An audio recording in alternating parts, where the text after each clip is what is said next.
Without Mexico, we wouldn't have Juneteenth. Let's get into it. So it's no secret that Texas was once part of Mexico and Mexico was once part of New Spain. So Galveston, Texas obviously wasn't a part of Mexico at the time Juneteenth happened in 1865.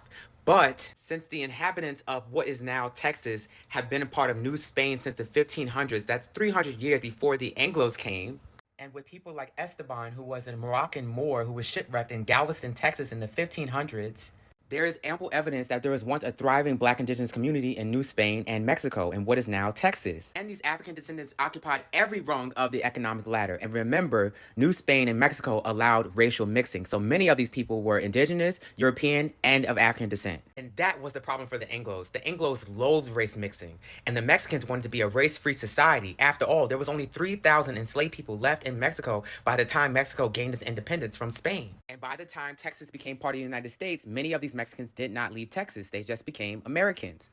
And in 1850, there were around 14,000 people of Mexican origin living in Galveston. And the Mexicans brought their culture with them to Galveston. And that meant racial mixing and treating blacks and indigenous people as if they were not inferior. And this infuriated the Anglos. This Anglo said that low, unprincipled white men who, because they are conscious they do not deserve the respect of decent persons of their own color, resort to Negrodom for society and sympathy.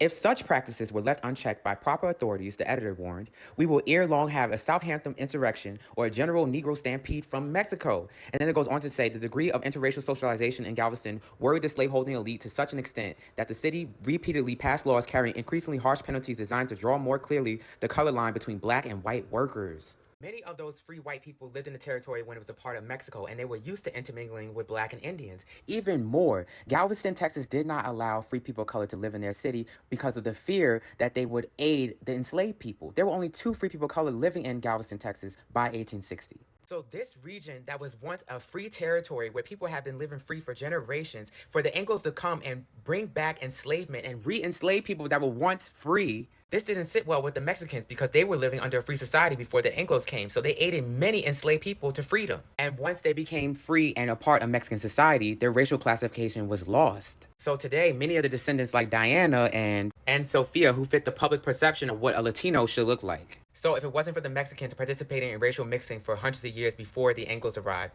and still refusing to abide by the Anglo law once they did arrive, maybe, just maybe, the enslaved people of Galveston, Texas may have gotten word that they were free sooner.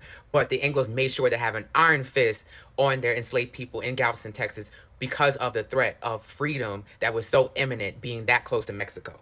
From being the first territory to be free in what is now the U.S. to the last territory to be free, that must have really affected the enslaved people of Galveston, Texas.